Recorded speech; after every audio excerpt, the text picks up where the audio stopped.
2025 कैसा रहेगा। मकर राशि वालों का वार्षिक राशिफल 2025 का ग्रह गोचरी स्थितियों के आधार पर इस साल आपको कौन सी बड़ी खुशखबरी प्राप्त होने वाली है। वही वर्तमान समय में आप शनि की साढ़े साती के प्रभाव में चल रहे हैं, तो शनि की साढ़े साती का प्रभाव कब समाप्त होगा, उसके बाद की क्या स्थितियां बनेंगी, इस वर्ष में कैसा रहेगा आपका व्यापार, नौकरी, आर्थिक स्थिति, संतान, प्रेम संबंध, वैवाहिक जीवन, विदेश और धन की स्थिति किस प्रकार की रहने वाली है, विस्तार से इस वीडियो में हम चर्चा करेंगे। तो चलिए वीडियो की शुरुआत करते हैं। उससे पहले यदि आप चैनल पर पहली बार आए हैं तो चैनल को सब्सक्राइब कर लीजिएगा, नोटिफिकेशन बेल को ऑन कर लीजिएगा। इस वीडियो में हम आपको एक ऐसी चीज़ के बारे में बताएंगे जिसको यदि आप अपने पूजा स्थान में रखते हैं तो आपके जीवन में निस्संदेह बहुत सारे बड़े परिवर्तन अवश्य देखने को मिलेंगे। तो देखिए मकर राशि वालों, जब साल 2025 की शुरुआत हो रही है तो वर्तमान समय में इस साल के शुरुआत में ही शनि के साढ़े साती के अंतिम चरण में आप चल रहे हैं, जो कि 29 मार्च 2025 से शनि का जैसे ही ट्रांजिट होगा आपके थर्ड हाउस में तो आप शनि के साढ़े साती से मुक्त हो जाएंगे। वही हम बात करते हैं राहु की, तो राहु केतु 18 मई 2025 तक केतु आपके 9th हाउस में, वही राहु आपके तीसरे भाव से गोचर करेंगे। 18 मई के बाद राहु आपके द्वितीय स्थान में आ जाएंगे, वही केतु आपके अष्टम भाव में आएंगे। देवगुरु बृहस्पति का राशि परिवर्तन इस वर्ष में 3 बार हो रहा है। 15 मई 2025 तक देवगुरु बृहस्पति आपके पंचम भाव से गोचर करेंगे। वही 15 मई से लेकर और 19 अक्टूबर तक देवगुरु बृहस्पति छठे भाव से गोचर करेंगे। उसके बाद अगर देखा जाए तो 20 अक्टूबर से लेकर और 4 दिसंबर तक आपके सप्तम स्थान यानी केंद्र स्थान में आएंगे। उसके बाद 4 दिसंबर के बाद पुनः वक्री होकर मिथुन राशि में आ जाएंगे। सूर्य प्रत्येक महीने अपना राशि परिवर्तन करते हैं, आपके 12वें भाव में रहेंगे जब साल की शुरुआत होगी। वही बुध शुक्र की युति या बुध शुक्र की स्थिति 20 से 25 दिनों में बदलती है। हालांकि साल की शुरुआत में शनि शुक्र साथ में रहेंगे।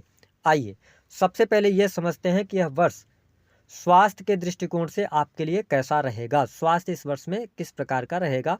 तो देखिए आपके प्रथम स्थान के जो स्वामी बनते हैं वो सैटर्न बनते हैं। सैटर्न की स्थिति आपके द्वितीय स्थान में है, यहाँ पर अच्छी स्थिति बनी हुई है।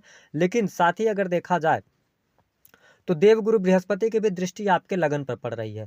तो जनवरी से लेकर और यदि देखा जाए तो 2 अप्रैल 2025 तक आपका स्वास्थ्य अच्छा रहने वाला है। स्वास्थ्य संबंधित कोई बहुत बड़ी तकलीफ परेशानी आपको देखने को नहीं मिलेगी।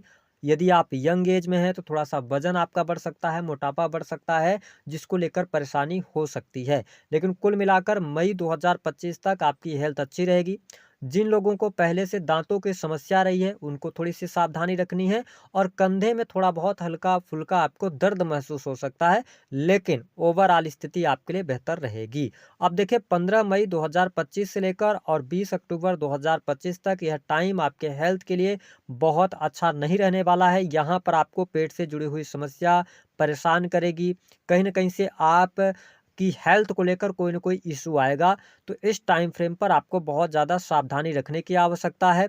हालांकि उसके बाद अगर देखा जाए तो अक्टूबर के बाद का जो टाइम रहेगा वो आपके लिए अच्छा जा सकता है, 4 दिसंबर तक का। फिर 4 दिसंबर से पुनः जब देवगुरु बृहस्पति 6 में आएंगे तो कहीं ना कहीं से आपको प्रॉब्लम ये देंगे। तो ओवरऑल अगर देखा जाए तो कुछ टाइम पीरियड को निकाल दें तो आपके लिए यह वर्ष 2024 की अपेक्षा 2025 स्वास्थ्य के दृष्टिकोण से ज़्यादा अच्छा रहने वाला है। स्वास्थ्य आपका अच्छा रहेगा। वही अब जान लेते हैं कि आपके लिए बिजनेस व्यापार की क्या स्थिति रहेगी यदि आप मकर लग्न या मकर राशि के हैं। तो देखिए आपके सप्तम भाव के जो स्वामी बनते हैं वो चंद्रमा बनते हैं और चंद्रमा की स्थिति 2 से ढाई दिनों में बदलती है। लेकिन 21 जनवरी 2025 तक मंगल की उपस्थिति यहाँ पर बनी हुई है। तो बिजनेस व्यापार के लिहाज से यह वर्ष की जो शुरुआत रहेगी यह आपके लिए अच्छी रहेगी। भाग्य का सहयोग आपको मिलेगा क्योंकि देवगुरु बृहस्पति आपके भाग्य स्थान को देख रहे हैं। तो कहीं ना कहीं से बिजनेस व्यापार के लिए समय अच्छा रहेगा। 21 जनवरी 2025 तक यदि आप बिजनेस कर रहे हैं, पार्टनरशिप में कर रहे हैं, तो थोड़ी सी सावधानी जरूर रखिएगा क्योंकि मंगल पर राहु की दृष्टि रहेगी।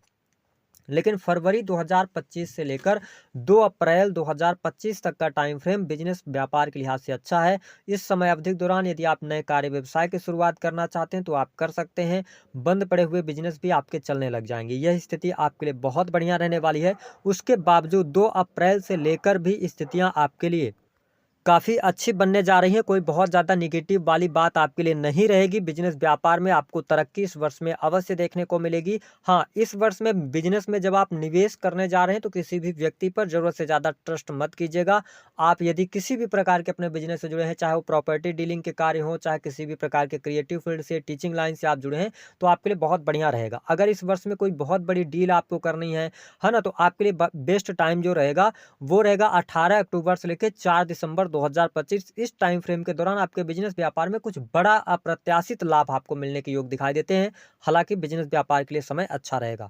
वही जब हम बात करते हैं कि आपके कार्य क्षेत्र के लिए समय कैसा रहेगा, स्पेशली जो लोग गवर्नमेंट सेक्टर में कार्यरत हैं, तो देखिए आपको जनवरी के महीने में प्रमोशन मिलने का योग दिखाई देता है। जनवरी का महीना कार्य क्षेत्र के लिहाज से आपके लिए अच्छा रहेगा। वही यदि देखा जाए तो 4 फरवरी के बाद देवगुरु बृहस्पति भी मार्गी हो जाएंगे। तो जनवरी से लेकर फरवरी, मार्च और अप्रैल, ये महीने आप अगर गवर्नमेंट सेक्टर में कार्यरत हैं तो आपके लिए लाभकारी यहाँ पर सिद्ध होता नजर आएगा। साथ ही आपकी प्रमोशन आपको मिल सकती है, चीज़ें आपके लिए बेहतर रहेंगी। साथ ही अगर आप प्राइवेट सेक्टर के अंदर वर्क कर रहे हैं, आप अपनी नौकरी को स्विच करना चाहते हैं, चेंजेस लाना चाहते हैं, तो अभी आप चेंज मत कीजिएगा। मई तक का वेट कर लीजिए। उसके पहले थोड़ा सा आप उसी कंपनी के अंदर, उसी कार्य क्षेत्र के अंदर कार्य करते रहें। बॉस के साथ में अपनी सैलरी वगैरह के बारे में बात कर सकते हैं। वो टाइम रहेगा 21 जनवरी 2025 से लेकर 2 अप्रैल 2025। इस टाइम फ्रेम के दौरान अगर आप प्रयास करते हैं तो आपको प्रमोशन प्राइवेट सेक्टर के अंदर भी मिल सकता है। इसके अतिरिक्त अगर आप चेंज करना चाहते हैं, कुछ अपना नया करना चाहते हैं, देखिए देवगुरु बृहस्पति भले ही छठे स्थान में जा रहे हो, लेकिन आपके जब दसम स्थान को देखेंगे तो मई के बाद का जो टाइम है यह चेंजेस के लिए, नए परिवर्तन के लिए, कुछ जीवन में नया रिस्क लेने के लिए अच्छा रहेगा। तो अभी आप शालीनता पूर्वक आगे बढ़िएगा, क्योंकि शनि की साढ़े साथी के अंतिम चरण में है। 29 मार्च से शनि की साढ़े साथी भी समाप्त हो जाएगी, तो उसके बाद जो आप नई शुरुआत करेंगे तो आप अच्छा कर पाएंगे जीवन में। गोचर के आधार पर यदि देखा जाए तो यह वर्ष धन लाभ के लिहाज से बहुत अच्छा रहेगा। धन की स्थिति आपके लिए बहुत बढ़िया रहने वाली है। हाँ, एक चीज ये रहेगी कि राहु जब 18 मई के बाद आपके द्वितीय स्थान में आ जाएंगे, उसके पहले तो धन की स्थिति बढ़िया रहेगी। मकर राशि वालों, धन लाभ भी आपके लिए होगा, रुका हुआ फंसा हुआ पैसा भी प्राप्त होगा, आपकी कोई बड़ी इच्छा पूर्ण हो सकती है। साथ ही इनकम आप सोर्सेज भी आपके लिए डेवलप होते नजर आ रहे हैं। लेकिन 18 मई के बाद जब राहु ट्रांजिट करेंगे आपके सेकंड हाउस के अंदर, तो फिर ये कहीं ना कहीं से धन तो आपके पास आएगा, लेकिन आप धन संचित नहीं कर पाएंगे। तो अगर आप ओल्ड एज की प्लानिंग करना चाहते हैं, कुछ प्लान करना चाहते हैं, तो अपने पैसे को आप संजो कर जरूर रखें। राहु जब सेकंड हाउस से गोचर करेंगे तो ये धन आपको देंगे, आकस्मिक धन लाभ करवाएंगे, लेकिन आकस्मिक तौर पे नुकसान भी करवा सकते हैं। यदि आप शेयर मार्केट, जुआ सट्टा लॉटरी की तरफ जाएंगे या आप इजी मनी कमाना चाहेंगे तो फिर आपके लिए प्रॉब्लम होगी। तो साल की शुरुआत धन वाइज अच्छी है। साल का जो मिड रहेगा, मिड से लेकर और लास्ट तक, यह भी धन वाइज अच्छा है। लेकिन शुरुआत में आप पैसे को संचित कर सकते हैं, लेकिन बीच मिड आने के बाद, मई के बाद से फिर पैसा संचित नहीं होगा, पैसा आएगा और खर्च भी होगा। अब बात कर लेते हैं कि आपके लिए सुख सुविधा से जुड़ी हुई क्या चीजें रहेंगी। देखिए मकर लग्न या मकर राशि वालों, आपके लिए यह वर्ष बड़ी खुशखबरी लेकर आने वाला है। विशेष तौर पर यदि आप भूमि भवन वाहन से संबंधित कोई कार्य करना चाहते हैं तो आपके लिए अच्छा समय रहेगा, लेकिन ये टाइम फ्रेम आपको मई के बाद ही देखने को मिलेगा। यदि आप विदेश जाना चाहते हैं, विदेश से जुड़कर काम करते हैं, इंपोर्ट एक्सपोर्ट का कोई कार्य कर रहे हैं, तो आपके लिए लाभकारी समय अवश्य देखने को मिलेगा। विदेश जाना चाहते हैं तो साल की शुरुआत आपके लिए बहुत बढ़िया रहेगी। जनवरी से लेकर और अप्रैल 2025 का टाइम अच्छा है। उसके बावजूद फिर जब देवगुरु बृहस्पति ट्रांजिट करेंगे आपके 6 हाउस में, तो 12th हाउस को देखने वाले होंगे। ऐसी स्थिति में यह पूरा वर्ष आपके लिए शानदार रहेगा। अगर आप विदेश में जाकर सेटल होना चाहते हैं तो आप 15 मई के बाद भी आगे बढ़ सकते हैं, आपके लिए चीजें अच्छी रहेंगी। अगर आप ऑलरेडी विदेश में रह रहे हैं तो आपके लिए अच्छा टाइम वर्ष 2025 जाने वाला है। आपका कार्य क्षेत्र भी सेट होगा, आपको लाभ भी प्राप्त होगा, आपकी इच्छा पूर्ति भी होगी, चीजें आपके लिए अच्छी रहने वाली हैं। वही अगर हम घर परिवार की बात करते हैं तो घर परिवार में शुभ अथवा मांगलिक कार्यक्रम मई के महीने में होता हुआ नजर आ रहा है। परिवारजनों का सहयोग और समर्थन भी आपको प्राप्त होगा। छोटे भाई बहनों से अगर आपके संबंध खराब हो गए थे तो अप्रैल के बाद संबंध आपके छोटे भाई बहनों के साथ में अच्छे होने जा रहे हैं। यहाँ पर आपको लाभकारी समय देखने को मिलेगा। वही जब हम प्रेम संबंधों की बात करते हैं तो देखिए देवगुरु बृहस्पति पंचम भाव से गोचर कर रहे हैं, अच्छी स्थिति है। अगर आप रिलेशनशिप में हैं तो आपके प्रेम संबंधों में अनुकूलता देखने को मिलेगी। अगर आप किसी को मन ही मन प्रेम करते हैं तो आप अपनी बात रख सकते हैं। जनवरी से लेकर मई तक का टाइम फ्रेम अच्छा रहेगा। हालांकि हम मंथली राशिफल भी बताएंगे, लेकिन ओवरऑल स्थिति आपके लिए प्रेम संबंधों के लिए अच्छी है। लेकिन जो मेरा अभी तक का एक्सपीरियंस रहा है, मैंने बहुत सारे मकर लग्न या मकर राशि वालों को, इनका पंचम भाव के जो स्वामी होते हैं ना, वो बनते हैं शुक्र, है ना। और ऐसी स्थिति में क्या होता है, आप किसी को मन ही मन प्रेम कर रहे होते हैं लेकिन आप कह नहीं पाते। तो आपके लिए जो अच्छा टाइम आ रहा है मकर लग्न और मकर राशि वालों, मार्च और अप्रैल के महीने में आप अपने पार्टनर को बता सकते हैं कि प्रेम के बारे में बता सकते हैं, चीज़ें बेहतर रहेंगी। अगर आप किसी के साथ में डेट करना चाहते हैं, कुछ क्वालिटी टाइम स्पेंड करना चाहते हैं, तो जनवरी से लेकर मई तक का टाइम फ्रेम अच्छा रहेगा। फिर 15 मई से लेकर और अगर देखा जाए तो 18 अक्टूबर का जो टाइम रहेगा, ये थोड़ा-सा प्रेम संबंधों में उतार-चढ़ाव की स्थितियों को लेकर आ सकता है, जहाँ पर थोड़ा बहुत ट्रबल का सामना आपको करना पड़ सकता है। लेकिन 19 अक्टूबर से लेके 4 दिसंबर, जब देवगुरु बृहस्पति कर्क राशि में जाएँगे, अपनी उच्च राशि में जाएँगे, ऐसी स्थिति में प्रेम को प्रेम विवाह में अगर आप तब्दील करना चाहते हैं तो वो टाइम बहुत बढ़िया रहेगा। जिन लोगों के विवाह नहीं हुए हैं और आपका प्रश्न है कि क्या 2025 में आपका विवाह होगा, तो आपके लिए 18 अक्टूबर 2025 से लेकर 4 दिसंबर 2025 का टाइम रहेगा, जब आप वैवाहिक बंधन में बंध सकते हैं, आपका विवाह हो सकता है, क्योंकि देवगुरु बृहस्पति उसी टाइम पर आपके सप्तम स्थान से गोचर कर रहे होंगे, तो यहाँ पे आपको आशीर्वाद मिल जाएगा। तो ये स्थिति आपके लिए रहेगी। वही जब हम दाम्पत्य जीवन की बात करते हैं तो देखिए, साल की शुरुआत बहुत अच्छी नहीं रहने वाली है। क्यों? क्योंकि राहु को आपके सप्तम स्थान को देख रहे हैं, मंगल ऑलरेडी 21 जनवरी तक आपके 7th हाउस में रहेंगे, नीच के होकर ये गोचर कर रहे हैं। तो ऐसी स्थिति में जनवरी का महीना वैवाहिक जीवन के लिए बहुत अच्छा नहीं रहेगा। फरवरी, मार्च और 2 अप्रैल तक का जो वैवाहिक जीवन रहेगा वो आपके लिए अच्छा रहेगा। ठीक है, फरवरी, मार्च और मतलब फरवरी और मार्च लेकर चलें। 2 अप्रैल के बाद पुनः मंगल का ट्रांजिट होगा, पुनः आपके सप्तम स्थान में आ जाएंगे। तो फिर इसके बाद आपको मई और जून तक प्रॉब्लम का सामना करना पड़ेगा।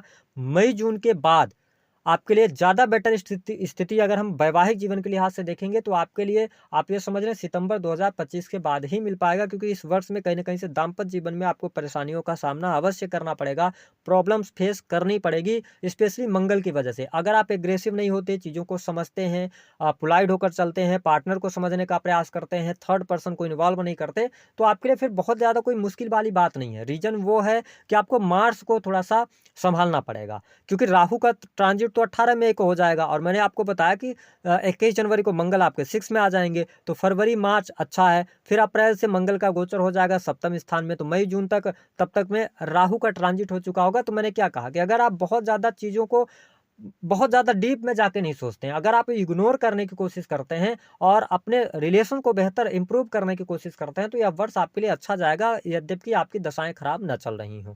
इसके अतिरिक्त अगर कोर्ट कचहरी आदि के मामलों की बात करें, तो 15 मई से लेकर 18 अक्टूबर 2025 तक कोर्ट कचहरी आदि के मामलों में थोड़ी सावधानी रखिएगा। वाद-विवाद, लड़ाई-झगड़े से आप बचिएगा तो आपके लिए अच्छा रहेगा। कोर्ट केस वगैरह अगर आपका चल रहा है तो यहाँ पे प्रॉब्लम्स हो सकती हैं, तो इस पर थोड़ा-सा आपको ध्यान रखने की आवश्यकता रहेगी। इसके अतिरिक्त अगर देखा जाए तो मकर लग्न और मकर राशि वालों, भूमि, भवन, वाहन से संबंधित कार्य कर सकते हैं। Sales, media, marketing, creative field से अगर आप जुड़े हुए हैं, तो आपके लिए फरवरी के बाद अच्छा टाइम शुरू हो रहा है, जहाँ से आपको लाभ भी प्राप्त हो जाएगा। कुछ अतीन्द्रिय ज्ञान आपको मिलेगा, इसके साथ में अकल्ट, एस्ट्रोलॉजी, ज्योतिष, तंत्र मंत्र की तरफ भी आप अग्रसर होंगे, तो चीज़ें आपके लिए बहुत बेटर होने जा रही हैं। शनि के साढ़े साथी से आप मुक्त हो रहे हैं। बहुत सारी चीज़ें जो आपने खोया है, जो करियर में स्ट्रगल चल रहा है, वो सारी चीज़ें अब दूर होंगी। कहीं न कहीं से भर-भर के आपको पैसा भी प्राप्त होने वाला है, मान-सम्मान की भी प्राप्ति होगी, तो यह वर्ष काफ़ी शानदार आपके लिए रहेगा। उपाय क्या करना है? देखिए, उपाय के तौर पर केवल और केवल आपको एक बार इस उपाय को करना है, जब 29 मार्च 2025 से पहले-पहले जब तक ये वीडियो आपको मिले, तो आप ज़रूर इस उपाय को कीजिएगा। बुधवार के दिन करना रहेगा। आपको एक हरा पान का पत्ता लेना है, एक सुपारी आपको ले लेनी है और रक्षा मूली सूत्र आपकी लंबाई का होना चाहिए, एक धागा ले लीजिए, ठीक है? इन सभी को आप सुबह-सुबह बुधवार के दिन नहा-धुलकर और आप 21 दुर्वा ले लीजिए, जिसको हरी घास कहते हैं। आप गणेश भगवान जी के मंदिर चले जाइए, जो भी आपके आस-पास गणेश भगवान जी का मंदिर हो, वहाँ पर उनकी पूजा अर्चना कीजिए, दुर्वा अर्पित कीजिए और पान के पत्ते पर सुपारी रखकर और साथ ही आपने जो रक्षा मौली सूत्र लिया, उसको भी रखकर और भगवान गणेश जी से प्रार्थना करें। जो भी आपकी एक समस्या है, जिस भी समस्या से आप परेशान चल रहे हैं, तो उस समस्या को दूर करने के लिए उनसे प्रार्थना करें। उसके बाद वहीं पर खड़े होकर सुपारी पर वो रक्षा मौली सूत्र लपेटकर भगवान गणेश के चरणों में आप उनको अर्पित कर दें। उसके बाद उस सुपारी को लेकर और अपने घर चले आना है। अगर आप स्टूडेंट हैं, जॉब नहीं लग रही है या आप कंपटीशन क्रैक नहीं कर पा रहे हैं, तो अपने स्टडी रूम में रख लें। धन की समस्या आ रही है, तिजोरी में रख दें। अगर आपके घर में बहुत ज़्यादा दिक्कत चल रही है, परेशानी चल रही है, बीमारी चल रही है, तो आप उसको पूजा स्थल में रख दें। जो भी आपकी इच्छा है, आप उसके लिए अगर प्रार्थना करते हैं, तो निस्संदेह आपको यह वर्ष बहुत अच्छा परिणाम मिलेगा और भगवान गणेश आपके सभी विघ्नों को दूर करेंगे। तो इस उपाय को ज़रूर एक बार कीजिएगा। आजमाया हुआ प्रयोग है, चमत्कारिक तौर पे आपको लाभ देखने को मिलेगा। दी गई जानकारी